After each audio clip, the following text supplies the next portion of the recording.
ग्वालियर के सिरोल थाना में एक 14 साल की बच्ची अपनी पीठ पर एक स्कूल बैग टांगकर पहुंचती है और पहुंचने के बाद सामने बैठे पुलिस अधिकारी से कहती है, सर मेरे माता पिता के सामने ही मेरे माता पिता के दोस्त मेरे जिस्म को नोचते हैं, मेरे साथ गंदा काम करते हैं, मेरे साथ दुष्कर्म करते हैं और मुझे बहुत दर्द होता है। फिर जिसके बाद सामने बैठे जो अधिकारी हैं वो भी इस बात को सुनकर दंग रह जाते हैं और इस बच्ची की तरफ जब देखते हैं तो ये बच्ची पूरे तरीके से घबरा रही होती है, परेशान होती है। सामने बैठे पुलिस अधिकारी एक महिला टीआई को बुलाते हैं और कहते हैं कि इस बच्ची की पूरी बात सुनो, आखिर ये बच्ची क्या कहना चाहती है। फिर जिसके बाद ये महिला टीआई अपने साथ इस बच्ची को लेकर जाती हैं। लेकर जाने के बाद उस बच्ची को बिठाकर पानी पिलाती हैं और पानी पिलाने के बाद कहती हैं, बेटा तुम्हें बिल्कुल भी घबराने की ज़रूरत नहीं है, मुझे बताओ कि तुम इतनी परेशान क्यों हो, आखिर क्यों तुम इतना घबरा रही हो। फिर जिसके बाद जो ये बच्ची अपने दर्द को अपने लफ्ज़ों में बयान करना शुरू करती है। पूरी दर्द भरी कहानी को सुनने के बाद महिला टीआई की भी आंखें भर जाती हैं और वो भी रोने पर मजबूर हो जाती हैं और फ़ौरन इस बच्ची के सर पर हाथ रखकर कहती हैं कि बेटा तुम्हें घबराने की बिल्कुल भी ज़रूरत नहीं है, हम तुम्हारी पूरी मदद करेंगे। वाकई ये 14 साल की बच्ची जो अपने दर्द को बयान करती है, जब आप इस दर्द को सुनेंगे और इस दर्द को आपने नाखून बराबर भी फील कर लिया तो आपकी रात की नींद उड़ जाएगी और आप खुद सोचने पर मजबूर हो जाएंगे कि आखिर कोई माता पिता जिनको हम कभी भी भगवान का दर्जा दे देते हैं, उनके अंदर ऐसा शैतान कैसे पैदा हो सकता है, उनके अंदर ऐसी हैवानियत कैसे आ सकती है और आखिर कोई माता पिता अपनी बच्ची के साथ ऐसा कैसे कर सकते हैं। आदाब, नमस्कार, सत्य श्री अकाल में हूं आपके साथ याह्या खान सोज। दोस्तों, अगर आपने अभी तक हमारे चैनल को सब्सक्राइब नहीं किया है तो चैनल को सब्सक्राइब कर लें और बेल आइकन को दबाकर नोटिफिकेशन को ऑल कर लें ताकि हमारी तमाम अपडेट्स आपके पास तक पहुंचती रहें। तो चलिए रुख करते हैं खबर की ओर। ये 14 साल की बच्ची महिला टीआई को बताती है कि मैं जब 6 साल की थी तो उस वक्त मैंने आखिरी मर्तबा अपने पिता को देखा था। फिर उसके बाद से मेरे पिता कहाँ हैं मुझे नहीं पता। मेरी माँ ने फिर उसके बाद एक युवक से शादी कर ली थी और शादी करने के बाद मेरी ज़िंदगी पूरे तरीके से बदल गई। मेरे माता पिता मुझे डांटने लगे, मुझे मारने लगे। जो मेरे नए पिता थे वो मुझे हमेशा डांटते थे, हमेशा मारते थे।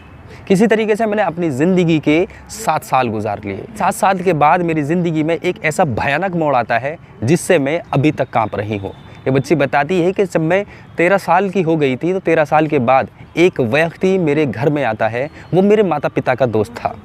मेरे माता पिता ने उसे मेरे कमरे में भेज दिया और कमरे में भेजने के बाद वो व्यक्ति मेरे साथ गंदा काम करता है, मुझे गलत तरीके से छूता है।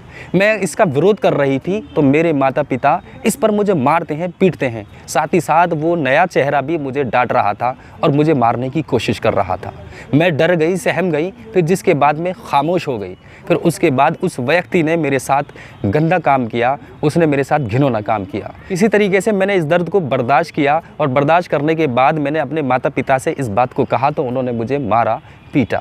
मैं सोच रही थी कि आज ही मेरे साथ ऐसा हुआ है, आइंदा हो सकता है कि नहीं होगा, लेकिन मैंने इस दर्द को पूरे 4 महीने बर्दाश्त किया। 4 महीने तक ये मेरे साथ इसी तरीके से दरिंदगी करते रहे और मेरे माता पिता इस व्यक्ति को रात में मेरे कमरे में भेज दिया करते थे। फिर जिसके बाद ये मेरे जिस्म को नोचा करता था। मैं सोचती थी कि मेरी ज़िंदगी के 4 महीने तो इसी तरीके से गुजर गए हैं, लेकिन 4 महीने के बाद एक और मेरी ज़िंदगी में अजीब मोड़ आता है। वो मोड़ ये आता है कि एक और व्यक्ति इस व्यक्ति के साथ आना शुरू हो जाता है। फिर जिसके बाद इसके साथ साथ वो व्यक्ति भी वही सब मेरे साथ किया करता था जो सब पहले ये 4 महीने से व्यक्ति करता आ रहा है। फिर जिसके बाद मैंने अपनी माँ से बहुत इसका विरोध किया और पिता से भी विरोध किया तो मुझे इस पर मारा जाता था। कई बार मैंने ये भी देखा कि जब मेरे साथ ये दरिंदगी कर कर निमट जाया करते थे तो मैंने देखा था मेरे माता पिता को ये कुछ पैसे दिया करते थे। फिर एक रोज़ मौका पाकर मैं अपनी माँ के पास गई और जाने के बाद मैं बोली, माँ तुम तो मेरी सगी माँ हो, चलो पिता तो मेरे सौतेले हैं लेकिन आप तो मेरी सगी माँ हो। आखिर मैंने ऐसा कौन सा गुनाह किया है जिसकी वजह से मुझे ये सब सहना पड़ रहा है। माँ मुझे बहुत दर्द होता है, इस दर्द को मैं बर्दाश्त नहीं कर पाती हूँ। अब इन दर्द भरे लफ्ज़ों को सुनकर कहीं ना कहीं हर एक माँ का दिल पसीज जाना चाहिए था।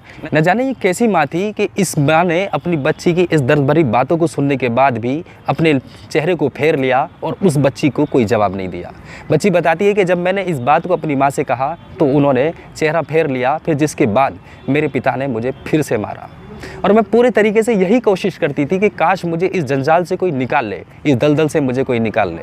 वो बताती है कि मैं 7वीं कक्षा में पढ़ती हूँ और जिस स्कूल में मैं पढ़ती हूँ उसी स्कूल में मेरी माँ सफाई करने का काम करती हैं और मेरे ऊपर पूरे तरीके से पहरे दिए जाते हैं, पूरे तरीके से मेरे ऊपर निगाह रखी जाती है। मैं किससे बात कर रही हूँ, कहीं ऐसा तो नहीं मैं किसी टीचर को कुछ बता रही हूँ, अपने दोस्त को कुछ बता रही हूँ। मेरी माँ पूरे तरीके से मेरे ऊपर निगाहें रखा करती थी और मुझे किसी से बात भी नहीं करने देती थी। स्कूल से निपटकर जैसे ही मैं घर आती थी तो मुझे घर के अंदर कमरे में बंद कर दिया जाता था। मुझे इतनी भी अनुमति नहीं थी, मुझे इतनी भी इजाज़त नहीं थी कि मैं किसी से बात कर लूँ या अपने दोस्त से बात कर लूँ। मैं इसी तरीके से इस दर्द को 10 महीने तक मुसलसल बर्दाश्त करती रही, लेकिन मेरी पल पल यही कोशिश थी कि किसी तरीके से मैं इस दलदल से निकल जाऊं, चाहे मेरे सर पर से ऐसे हैवान दरिंदे माता पिता का भी साया हट जाए। लेकिन आज मेरे पास मौका था। मेरे पिता घर से बाहर गए हुए थे। मैंने अपनी माँ से ये कहा कि मैं ट्यूशन के लिए जा रही हूँ और सीधा मुझे एक ही सहारा नज़र आया, वो था पुलिस का सहारा। सीधी मैं आपके पास भागी, दौड़ी चली आई। मैं आपसे विनती करती हूँ कि आप मेरी किसी तरीके से मदद कीजिए। जैसे ही महिला टीआई इन सारी बातों को सुनती हैं तो वो भी रोना शुरू कर देती हैं, उनकी आंखें भी भर आती हैं। फ़ौरन ही इस बच्ची से कहती है, मेरी बच्ची तुम्हें डरने की घबराने की कोई ज़रूरत नहीं है, तुम्हारी पूरी तरीके से मदद की जाएगी। ये बात फ़ौरन ही आला अधिकारी के पास पहुंचाई जाती है। जैसे ही आला अधिकारी इस बात को सुनते हैं तो वो भी सुन रह जाते हैं, दंग रह जाते हैं और फ़ौरन ही पुलिस एक अच्छा काम करते हुए एक्शन लेती है। दोनों आरोपी माता पिता और वो दोनों जो दरिंदे थे इन्हीं के गांव के रहने वाले, उनको भी गिरफ्तार कर लेती है और अग्रिम कार्रवाई में जुट जाती है। वहीं टीआई गजेंद्र धाकड़ का कहना है कि चारों आरोपियों को गिरफ्तार कर लिया गया है और अग्रिम कार्रवाई की जा रही है।